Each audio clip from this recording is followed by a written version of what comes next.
دوستان خوش آمدید به کانال پخت و پزهای خانگی. ما امروز همراه یک نوع پیچینی عجایبات با لذت پیچینی شاهانه تیار میکنیم.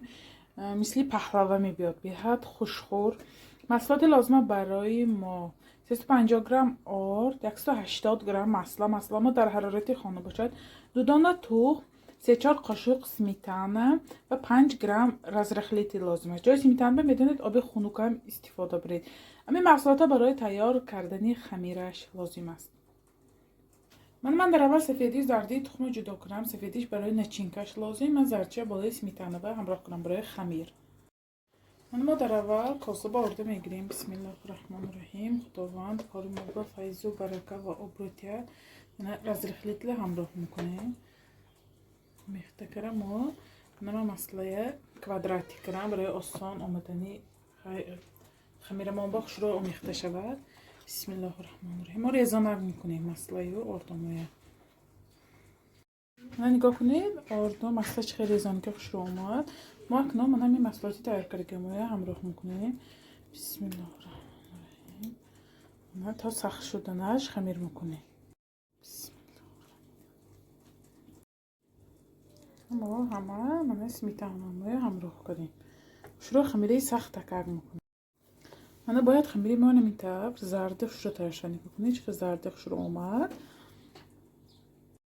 ما خمیری من رو با زوالچا تقسیم میکنیم. 5 تا زوالچی برابر شود. من زوالچا ما 5 تا گرفتم. ما این استرشک رو با مدتی 20-25 دقیقه من تا دم گیتنی خمیرا ما نچینک تیار میکنیم.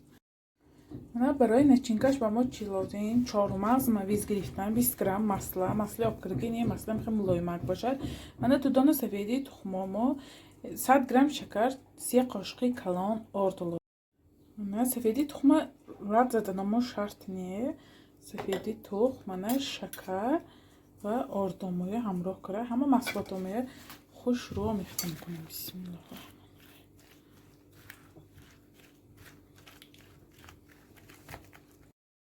من نچینکی ما تیار شد. باید این تر تیار شود نچینکی ما. من خمیری ما هم دم گیرید. نگاه کنید چه شد.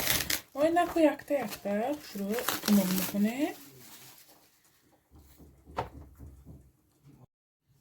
زوالچه ما خوش رو تنوگ میکنیم.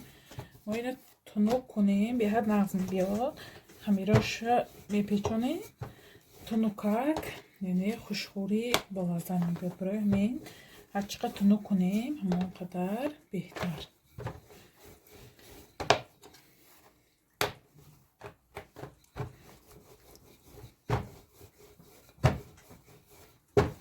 یا طرزی تیار کنیش آسان، عادی، با لذت.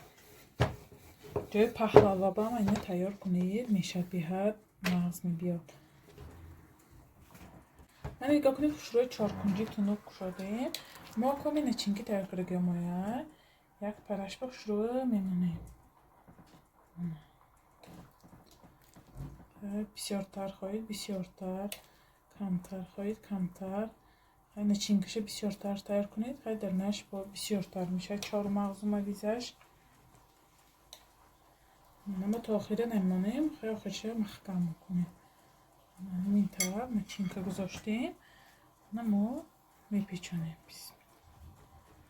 ببینید طرز تیار کنیش عادی. همین طرف میپیچونیم. ما آخرش من محکم کنیم برای نبرومدنی خیلی نچینکه هاش.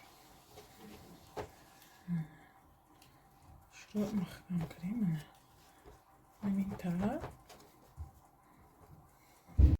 من 5 دانه من نگاه کنید شروع شده یک خیل شد.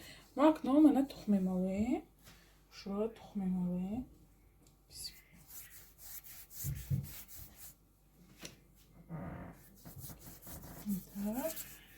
شروع تخم کنیم. من بعدی تخم کرم ما اینا میبریم. پالنی نیو کمتر ما اینا من رامبکچه شکل کرم میبریم. برای پخته گرفته بریدنش آسان شود. من همیشه اینطور میبریم. باز میزنیم تا آخر نیو خواهی همین معین شود مثل پهلوه.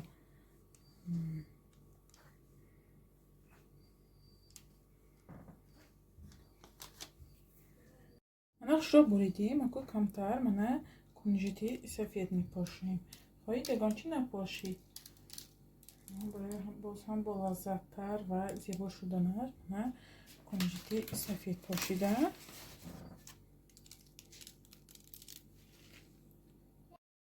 با مدتی 15-20 دقیقه 180-200 درجه تفتمانده ما پخته میگیریم. ما سخت سرخ نکرده پیچینی میگیریم از تفتم. من قاشقچه اصلا خشرو میمالیم همه جاش برای باز زیبا آمدن خشرو. رنگش هم خشرو میکند و لذتش هم دیگه میکند. اگر اصل نباشه میتونید سیراب تیار کنید. قیام یعنی شکر رو آب جوشانید کمتر که کنید خشرو بیاد نمودش با.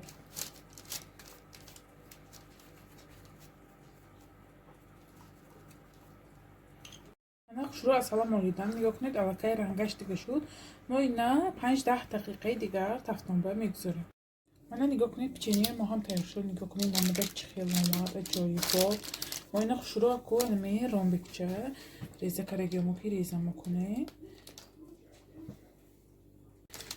میکنید خمیراش چه خیلی ریزه میکنه جایبا.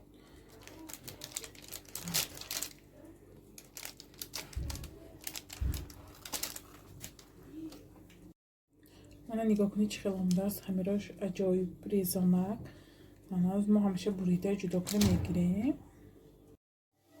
من چگونه میبینید پیچینی های شاهانه ما هم تیار شد. نگاه کنید نموده چه خیلی عجایبات سیری است به حد با لذت. من در نوش شکسته منیم چه خیلی اومده است. بسم الله الرحمن الرحیم. نگاه کنید پشتاش چه خیلی پختگی قبطاش چه خیلی اومدگی. نگاه کنید عجایبات به حد خمیرش ریزانکی نقص تیار کنید. نگاه کنید چه خیلی اومد عجایبات به حد باید خشرو میکند.